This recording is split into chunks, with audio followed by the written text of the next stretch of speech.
Back. Nice. Hey everyone, we're going to get started in just a second here. Really excited to have you all here for the first executive Q&A of 2017.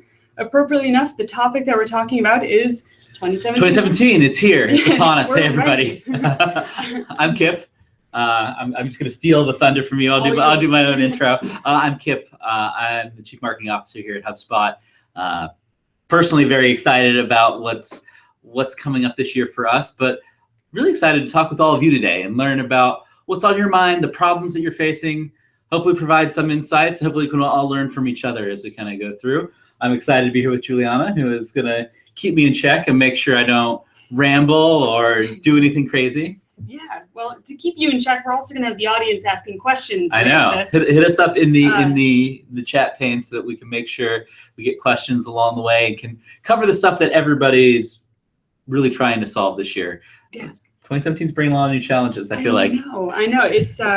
It's upon us. It's here. I think one of the first questions that we got a lot of when we asked people beforehand was just around hiring. Yeah. And what do you look for when you add to your team or are continuing to build your team in 2017? What positions are you seeking? Yeah. So we want hiring marketers is hiring marketers. I don't think it's ever been more competitive. Like everybody is out there looking for great marketing talent. I think the world's woken up and realized that marketing is this incredibly valuable skill, and it's a key part of what we're trying to accomplish in growing our businesses. And so we look for a few things. One, I think we start out with just having a really clear understanding of like what the role is, what the person actually is going to need to be great at to be successful. Yeah.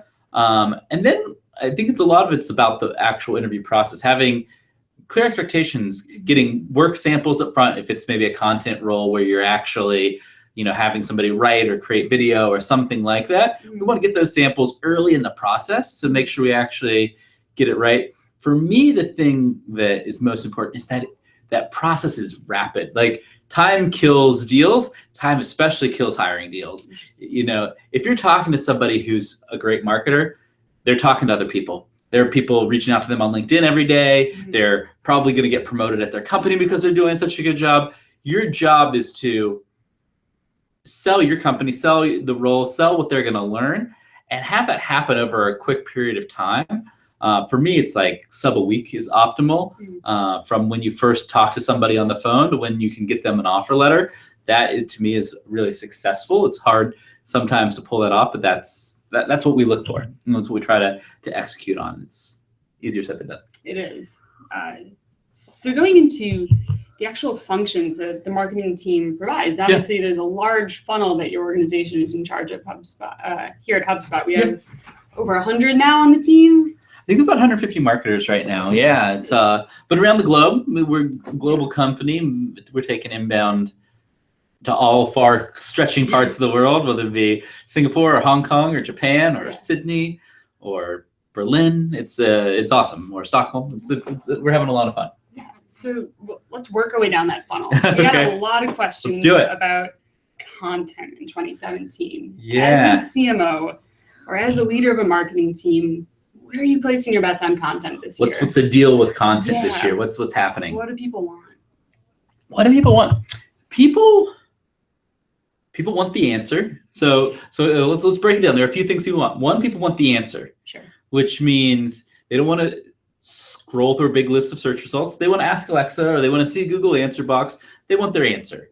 And so when you think about content as it relates to search engines, you have to think about being the best answer. Search engines are still very text heavy. So I think there's still a good demand for blog content and text content. It's when you go to social and more time is being spent on social. Instagram's growth is incredible. We've got Snapchat filing for going public, estimated around March. We've got WeChat, who is dominating Asia in a really fascinating way. And I think if you look at what those folks have in common in terms of network, highly visual. It's images and it's video, and it's emerging live video. You have Instagram Live, you have Facebook Live. We've seen a ton of success with live video. So for us, what we're putting a lot of our investments is on the video side, especially around live, especially around Instagram stories, Snapchat stories. We think that there are really powerful stories to tell for us, our business, sales and marketing. So we think there are a lot of great sales and marketing growth stories to tell via video through those platforms. Yeah, that actually moves well into two questions that we got. People submitted beforehand. One of which was, how does that differ for B2B versus B2C? And the other is, when you look at these new formats like live video, live streaming, what we're doing right now, how do you measure their impact of that? Or how do you turn that into actual demand for a company? Yeah, so I think it's interesting, right? Because these platforms are evolving very quickly. So there's certain aspects of platform, like Instagram stories, for example. What we'll do often is we will package, let's say we maybe have a really popular blog post. We'll actually turn that blog post in a series of images or videos for an Instagram story. And in the last pane of that Instagram story, you can flip up and send people to a link that's loaded in Instagram. And we'll actually send people to that full piece of content, that full in-depth blog post, if they've gone through the story and they have like more questions or things they want to learn. And so in that case, the value is very tangible. It is, hey, I know 500 people read my blog post from Instagram because of this story, right? So you can then backtrack from people who read your blog, who buy your product, click your call to actions, download, do all those things. The next part of that is like the live content side of things, the live video. People are like, what's the value of this live video thing? I'm sure we got some questions on that. And the interesting thing about live videos, I remember throwback days of 2007-ish, 2008, 2009, when webinars were just coming, about 7, 8, 9, 10 years ago. Webinars were still pretty early on. Not everybody was doing webinars. And the thing I think we realized about webinars that was really powerful is that the people who were there were really engaged with you and really take your call to action, right? Like if you gave a really awesome presentation and your call to action was maybe try your software for free at the end, if you were in our case, we saw a high % of those people do that. Live video is similar, right? People are engaged with you on live video. They're willing to take the actions you want them to, whether it's commenting on your video, whether it's searching for a product in Google, whether it's actually going to your site and doing something. And so I think that's a lot of where that value is coming from for us, and where I think it's going to come from a lot of companies. Live video is 2017 to what webinars were in 2007. It's a really good analogy. I like kind of looking at those side by side. So when you look at a company who, they've done some more traditional social media, but are really looking to push the frontier, or push the boundaries. Do it. Yeah, they're ready to dive in. They want something new for 2017. How should they go about choosing where to start? And so someone on your team says, I want to try out this new platform. What do you ask them for in return to prove the value of that? So when you think about a new platform, social media, you're really betting on a first mover advantage. And so first of all, it's like the platform growing. Are there people there? And then are those people, some of them, the audience, your target audience, right? Great marketing always starts with, are you actually reaching and talking to your target market, your target audience? And if that's the case, then actually for me, those are the guardrails I have. If that's the case, then it's basically like, what are we doing? If we're going to do Snapchat or do Instagram or do House Party or do Facebook group video calling, we can go into all those details, right? But what are we not going to do because we're spending time on that? And I think traditionally how I've looked at it is, how can we make improvements? How can we get better at some of the work we might be doing on Facebook, for example, whether it be save time in how we're doing something by automating, using software, automating things, or maybe getting better results so that we actually don't have to be focused on as much activity, so that it frees up some time to actually go and make that investment in an emerging channel. I think the challenge with emerging channels is that you have to invest enough time there to actually be successful. If you just scratch the surface, it's not going to be that effective. You're not going to know if it was the channel, if it was like a lack of effort and focus that actually caused it to not work out. Yeah, it's an interesting point, the this for that type relationship. There's always a choice. Yeah, you're making a choice. There's finite period of time. There are finite people, right? Like we all have our limits, and so you're always making a choice. And so that normally, as a manager leader, your decision is what's the priority in the choice, and to make sure that you're working with somebody so they're clear what the choice is, right? Like I think you and I have had multiple meetings where it's like, oh, I want to do this. Okay, well then that means we can't do that. So like, is that the right thing to do? And oftentimes you're like, yes. Sometimes you're like, no. And it kind of works its way out. Yeah. But you have to be aware of that choice. Yeah.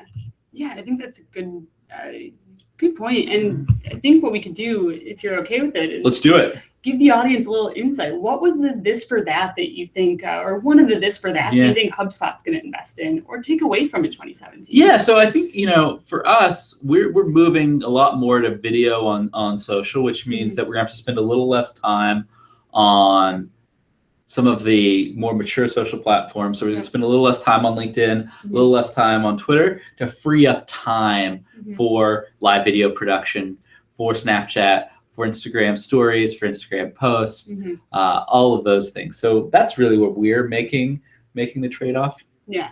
And it's a hard decision to make, right? Because you have awesome communities across those channels. And so it's just partly, how do you feel about your ability to grow and also retain a community? Sometimes, Twitter's had a lot of issues with spam and spam bots and those things. And so it's harder to reach your community there, even if you have an established community, than it might be on some of the emerging channels these days. Yeah. Speaking of emerging channels, I think if I'd asked you this question in 2015 or 2016, the answer would have been Medium. Okay. What is 2017's emerging channel for content? 2017's emerging channel for content, I think I have a couple answers. All right, bring them on. This isn't a cop-out. I think we're gonna figure out audio distribution. Like distributing podcasts is kind of clunky. I think Facebook Live now is doing a live audio only, which I think is actually gonna be very powerful on mobile. So I'm excited. But I think we're gonna figure out audio. So whether that's gonna be Facebook Live audio, I don't know. But I think we're gonna figure out audio. The emerging channel, I think, is probably gonna be features within an existing network. So I think Facebook Messenger has just allowed group video calls. And I actually think there's some really awesome opportunities to have, 5, 10, 12 people in a video setting to whether address a topic, basically run an influencer network. There's a bunch of different ways that you can do that. I think that there's going to be I think video is going to be the channel. It's just going to manifest itself across different platforms. We've got Snapchat coming with their IPO, which means after they get past the IPO, the quiet period, imagine they'll aggressively ship some great new features that'll be interesting to see there as well. So I think for me, the video distribution is going to remain key this year, and we'll get more and more involved with messaging, WeChat, Facebook Messenger, WhatsApp will continue. Messaging and video will be on a collision course. Get more and more integrated with each other this year. Well, I want to make sure I'm reminding you guys to get your questions in the chat pane on the side of the live Hangout video. I've got plenty to keep going through, so I'm going to keep barreling ahead.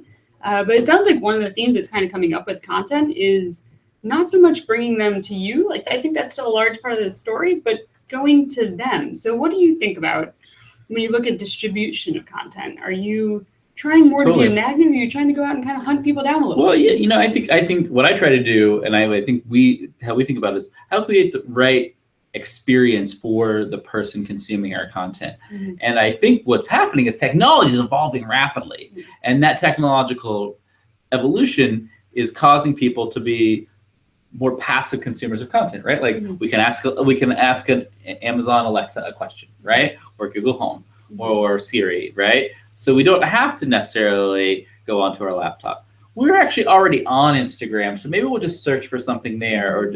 So instead of trying to get everybody to come back to your website, I think it's about how do you create a great native experience. And in the early days of social media, you could kind of get by with having content that was basically the same across all the different networks. There wasn't that much difference and everything. Now it's blatant. If you're posting something on Instagram that you originally posted as like an update on Facebook, you can people can suss that out really quickly and tune out incredibly quickly. So it's about going to them, understanding the nuances of the platform itself, and giving them content that is true to what the platform's trying to provide to its community.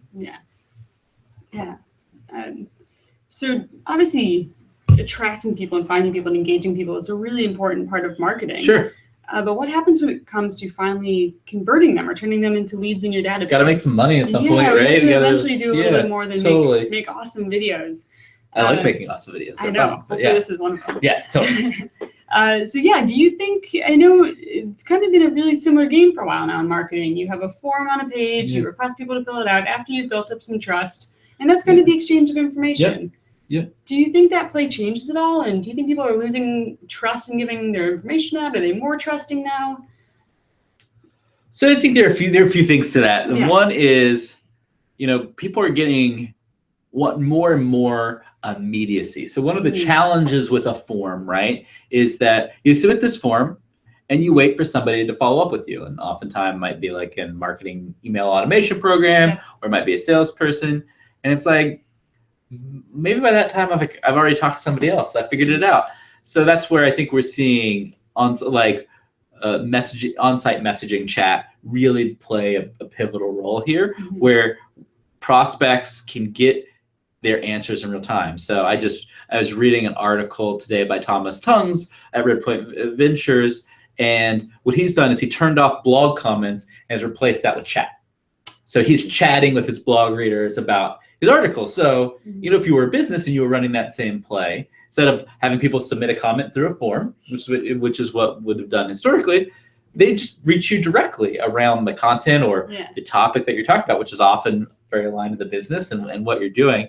And so I think there's less and less friction that happens in the process, in the buying processes, and buyers continue to be more and more educated. They've done the research. You're creating better content to educate them. So they once they've kind of made up their mind, they want it to go fast. They don't want to wait for a web form. They want an immediate response. Yeah, and I'm sure sales teams appreciate this new format. Oh yeah, absolutely. If you're a salesperson, right over. What you want to do is talk to somebody when they're in the moment, not when they're the next day picking up their kids from practice or from school or something and distracted from everything.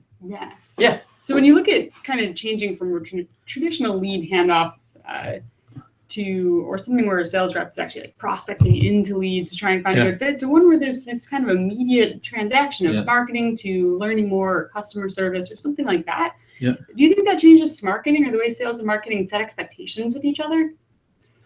Yeah, so I think if you're a B2B marketer, which I think a lot of people hanging out with us today are, you're used to the concept of marketing qualified leads and sales qualified leads and driving basically people through an intent funnel. So getting people to raise their hand initially and then express deeper intent as you go along. I think what's changing, what's evolving is that point of conversion, that point of signaling intent is moving much further down the funnel. Where it used to be, I'm evaluating a bunch of vendors. I'll request a demo and I'll talk to these people and I'll talk to these people. I'll talk to these people.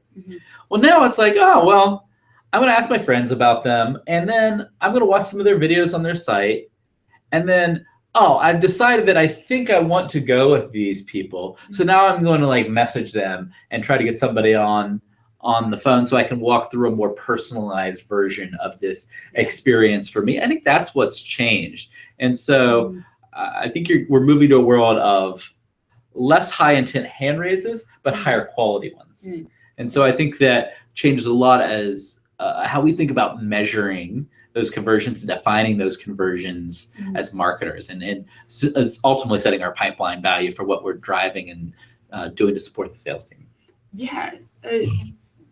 Question that comes out of that for me, at least, is as someone leading a marketing team and figuring out, again, the distribution of resources there. How does demand gen change kind of with that phase? Do you put more stock in product marketing, or do you focus more on website design? What does the shift look like? So there are a few things as part of that. One of the things I think is very important is a lot of what you learn at the top of the funnel, a lot of the stuff we were just talking about at the top of the funnel, translates to the middle and bottom of the marketing and sales funnel. Good example of that's video. We just talked about video as a way to engage with people via live video, pull people in, start to educate them about their brand, about your brand. But video is a massively important channel. And one of the things that changes in demand generation is leveraging video at key points on your website, in your email nurturing, in engagements with your salespeople to really tell the story. People most of the tests we've shown is when video is involved, the conversion rates are higher, and that if people have the option to watch video instead of talking to a person, most of the time they're going to pick to watch the video. Mhm. And so I think that's a big shift. I don't think that was true 5, 6, 7 years ago. No, definitely not. Yeah, so I think does that essentially mean for you when you're looking at building a team or looking at skills that video creation or, there's more like demand gen, touchless kind of skills or like that, is that more important to you now? What skills do people actually need to have? Yeah, I think it's about the skills around, you have to have the right data to run tests. So people are analytical who understand technology, who can collect data, because you have to know, like in this situation, this email nurturing that I'm sending out to people, is video the right thing for this sequence? Is it actually making a difference? So one, they've got to be very analytical. Two, they have to be creative and strategic enough to understand the different iterations that they're going to work through. Okay, so what needs to happen is I need people to understand what our product does immediately. What is the best way for me to do that? Is that a customized email to them? Is that a personalized video? Is that taking them to a portion of our website that is absolutely customized for that individual? Like, what does that look like? And being able to run different tests off of those ideas to understand, like as marketers, we just make the best guesses at what we think our audience and our prospects want. It's only through this testing that we actually understand what they really want. And so we stop guessing at that point. Yeah. So I heard a buzzword that I'm going to focus in on for a second. Buzzword bingo. Let's do it. Personalization. Personalization. Yeah. Where do you place your bets, or where do you focus? If someone comes to you and says, I want to really up the ante for personalization in 2017, what channels, what areas do you focus on? Email is still the most personalizable channel, email and your website. Ultimately, personalization is only as good as the database you have. So personalization starts with your marketing software and your CRM. That is really where all the data is stored, so it can be called to in a dynamic way to be loaded in a personalized environment. We're doing a lot of tests with personalized video. I think we're going to see some great results there as well. It's a little harder to execute on, but I would say you want it to be personalized in the key touch points of your process. One of the things that I am unhappy with is, like, we have this really great pricing page. Our pricing is very transparent at HubSpot, but we don't have a really personalized pricing page experience. And I think that is a key interaction. It's like, if you're thoughtful enough to understand, like, what the value looks like as it's translated to dollars for our product, we need to do a better job of delivering that to you in a much more personalized way. And also, when people are that far down the process, you normally have enough, you have a decent bit of information about them so that you can provide a decently personalized experience. Yeah. Are there any companies or examples of personalization out there that kind of you look up to, or that you see and be like, oh man, that's pretty awesome? Oh, that's a good question. I'm trying to, it's nothing is actually jumping out to me. Amazon, Netflix are obviously the gold standards at the very top. And then, but I think it's as simple as, there are a lot of startups that do this well, that do a good job collecting information very early on in the process and then calling back on it. I use a travel site called Journey. I think they do a good job of that. I think that's really the key. It's understanding what the key data and information that's important to know about your prospect for them to have a better, more valuable experience, right? It comes back to them. It comes about creating the right experience for them. Yeah. So before we hop a little bit more into nurturing, you said something that kind of stuck with me and made me think. Let's do it. Creating the right experience for someone. Yeah. You know where that happens a lot of times now. Where does that happen? On the mobile device. On the mobile device. Yeah, totally. So talk to me about mobile. What are the big changes that people should anticipate for mobile in 2017? What are they doing now that they need to I think we don't even know the changes that we're going to anticipate in mobile. Right? Google just came out with an announcement a week or two ago where it's going to penalize search results on mobile if there's a pop-up that is kind of blocking the screen. So if you're a marketer and you're running a full screen pop-up, your site results are going to get penalized in mobile search because of that. And that's wow, I don't know that a month or 2 months ago you or I would have predicted that was going to happen. No, So I think it's continued. What we do know is most people, when it comes to mobile, it's mobile browsing, and it's a handful of mobile applications, largely social.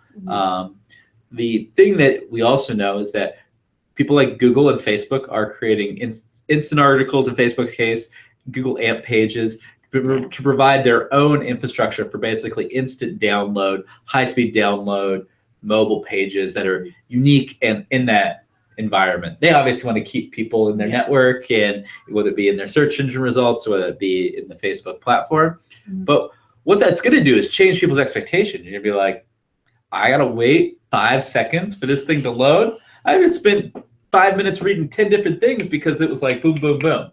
And so I think as marketers, speed is huge on mobile, and just the accessibility and playing well with those formats, Google AMP, Facebook Instant, is actually very important. Yeah, that's a good point. So we've talked a lot about, again, top of the funnel, lead generation. I want to move into now what happens once you get that lead in your system. Let's sell a deal. Let's sell a deal. Yeah, marketing automation, nurturing. I know personalization is a really big factor in that, but what do you think is changing about marketing automation in 2017 in terms of just moving someone along a buyer's journey? Yeah, I think for me, marketing automation continues to expand far beyond email. So it expands into advertising and retargeting. And it's really about having a holistic view of your prospect and touching them across multiple channels so that they can understand the value of your product, your service to them specifically. It's hard to get that across just in one email. You kind of need a variety of touch points over a period of time for them to really understand if it's right for them or not. So I think that's, to me, the prevailing thing in marketing automation that continues to expand more and more beyond email to encompass more of the key kind of touch points you have with your prospects. Yeah, it's a great point. And even just understanding more of what actions they're taking once they're already in a nurturing cycle. Are they coming back to your website? How does that affect is your automation like even working? Right? Like, do you have just click-through rates that fall off a cliff? Are people who in those campaigns not turning into opportunities and customers at the rates you would like? Like, I think automation historically, a lot of times people overcomplicate it and build these very complex, highly segmented audiences of really small people that actually just are fun to do if you're a marketer, but actually don't drive real results. And so it's having your automation simplified enough so that you can look at the data and understand that, it's making a real impact on what we're trying to achieve. So when you look at that data, do you look at open rates, click-through rates? These are all really traditional marketing statistics. Do they stand true still? On automation, on the email side, they stand true. I think ultimately what we're looking for is if somebody's enrolled in a campaign, how does that impact their ability to become an opportunity?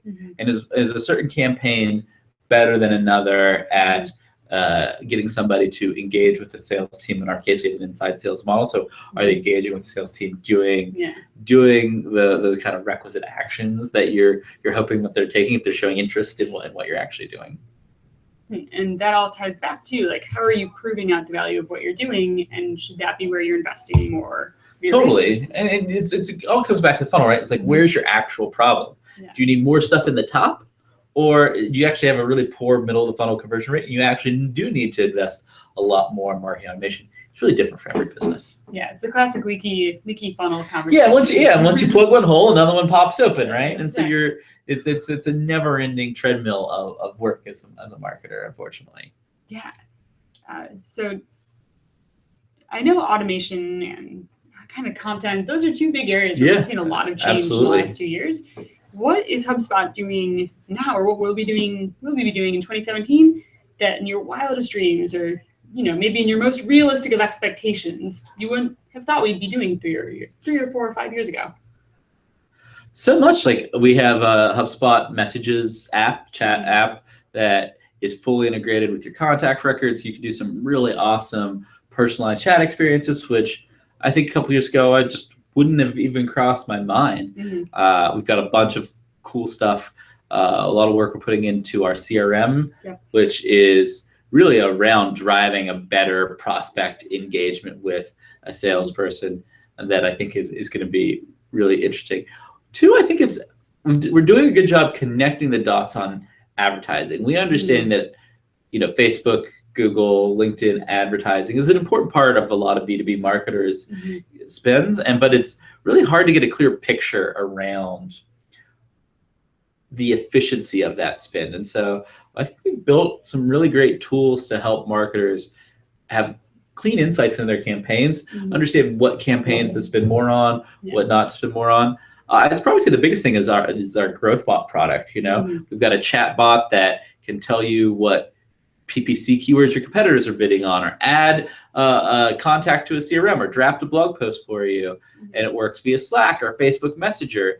And I don't think 18 months ago I would have thought we would do growth bot, and then I don't know that I would have thought would be where it is today. Yeah, definitely. So we've got about 15 more minutes or so. Want to make sure you guys are submitting any questions you still have. We'll keep taking live stuff as it comes in.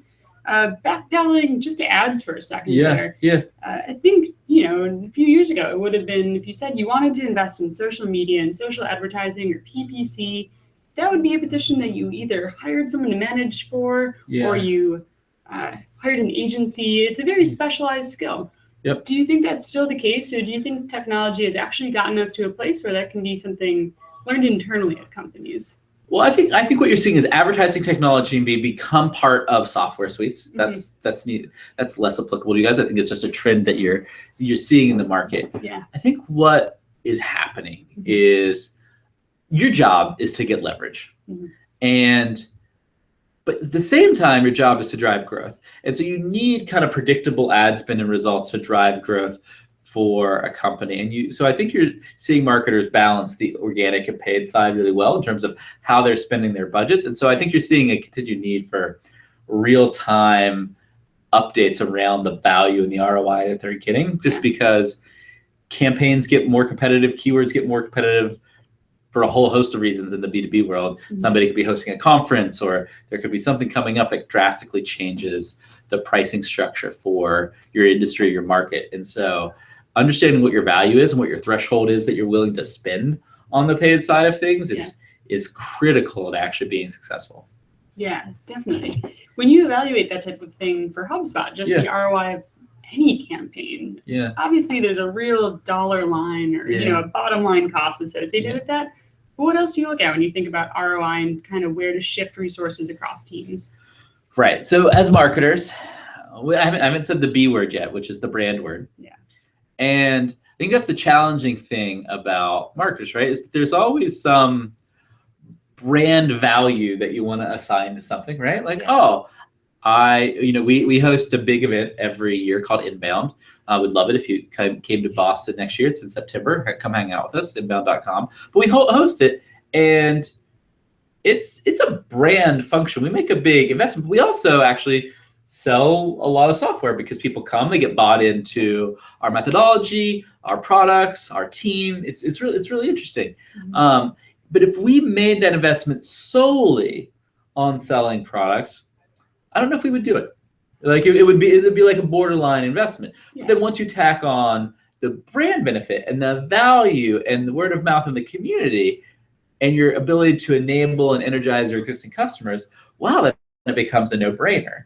And so when I think if you're thinking about ROI, you're looking at the hard dollars, but you're also trying to place tangible value on some of the more intangibles like brand awareness, which is going to give you future ROI, future funnel velocity, because people are going to be considering your product. There's going to be positive word of mouth in the market around your product. Yeah, I think it's a very common struggle that we've heard from a lot of you guys is marketing is traditionally associated with brand recognition, whereas you guys also kind of want to be revenue generating machines too for your company. So finding the balance there is hugely important. I'm doing my thing here. Nice. I'm trying to get us make sure we're seeing everything. Okay, you can keep going, Julia. I'm just fiddling. He's the tech guru here. Cool. So talking about that, it kind of leads me into another topic, which is communicating marketing's value outside of just marketing. So talking with everybody else in the company, right? Yeah. What do you do to show other organizations within the organization what you're doing each year, and how do you get buy-in for your actual planning all together? There's a lot of people. So at HubSpot we have a process we call MSpot, where each department kind of aligns around with their priorities for the year. What we like to do is make sure we have shared goals. We work closely on the marketing side with our product team and our sales team. So we share goals, we share revenue performance, we share adoption of product goals.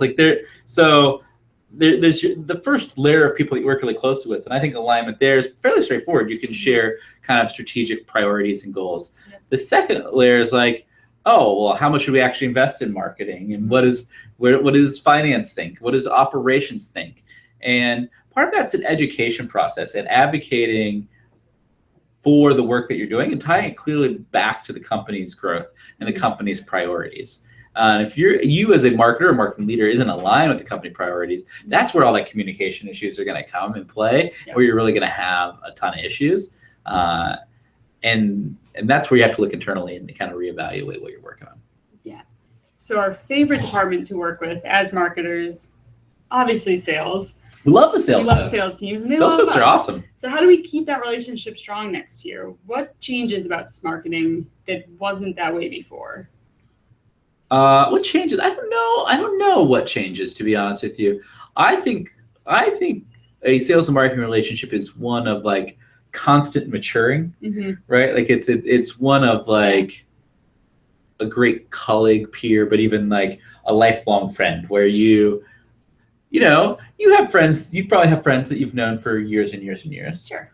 You try to treat those friends differently than folks that you've been friends with maybe only the last 6-12 months. You're probably a little bit more direct with them. You're probably more honest with them. You're probably more open, probably more transparent. Yep. Those are all qualities that build a successful relationship, and those are all qualities that work in sales and marketing. So I think what's going to happen in 2017 is we're going to continue to double down on those. So having transparency around what both teams are accomplishing, clear SLAs and reporting. Transparency is key. Being direct around what's working, what's not working, and making sure that that's aligned to the focus, right? Because if marketing's generating these leads and the sales team's priority is to work a different type of lead, then there's a disconnect there, and both people are going to be unhappy. If you got the alignment and then the sales people aren't working the leads, then it's like, well, you can go have a real conversation with like, why is that happening? You guys doing this other thing instead? Do you not find them valuable? Are we setting them up the wrong way? Like, what's actually happening there? Yeah. So once, the sales actually been completed, our job's not done. We clearly have this whole other side of the funnel to worry about. Yep. When you look at 2016 and priorities, one of the good questions we got before this was, how do you think about distributing time for retention versus acquiring new customers? Do you put more stock in the customers you have? If so, how do you kill two birds with one stone? You have to look. This I would argue is a business strategy question. It is, what is your opportunity in the marketplace? If you are in a highly competitive, highly crowded market where all the customers that are available are with one company or another, they're just not out there, not using anything, then your focus is much more on your customer base and retaining them, upgrading them, and so forth. If you're in what I call a greenfield market, right, where there's low penetration of solutions of any kind, and there are a lot of people who just aren't using anything, then I think you would invest more on the new customer side of things and a little less on the retention side of things. There are 100 different like edge cases of how you would think about that, but I think broadly it's a business strategy market opportunity question to really prioritize. And you also have to to focus on your customers, not only delight them, but hopefully to upgrade them and have them spend more money with you over their lifetime. You also have to have the right products, packaging, pricing to actually make that happen. If you don't have that infrastructure, then even the best marketing isn't going to be that successful. Yeah. When those conversations happen with, what should we invest in with product, with infrastructure, how does marketing bring something to the table there? How do you make sure you're part of that conversation and actually help move things in a direction your team believes in? Yeah, I think as marketing, we're not only stewards for the brand, we're stewards for our persona. We're stewards for the audience. We kind of have a shared stewardship with the product team, right? But I think our job is to set the guardrails around what the person we're trying to help, our persona, what they actually need. What is it that they struggle with? What is it that they're actually looking for? What is the best way for us to create value for them? And I think marketing's job is to be a strong voice for that and make sure that we're not cutting corners, make sure that we're delivering value in the way that audience actually wants it, that person, that individual actually can use it and get better at their job in the case of B2B. Yeah. So we're coming up a little bit close on our time. Yeah, almost out of time, unfortunately. We've had fun. This has been great. This has been a blast. 2 more big, wide open-ended questions. Sure. Because I know you love those. Do it. Yeah. What are you most afraid of in 2017? And what are you most looking forward to in 2017? Oh. What keeps you up at night? What keeps me up at night is the unknowns of the marketplace, which is, man, I think we have the potential to see a lot of impact of virtual reality. Like a marketer's job is to understand where the audience and where the communities are going. And I think there's going to be a lot of shifting in that in 2017. And so keeping a close eye on that's actually going to be very, very important. And I think VR is one example of that. What am I most excited about?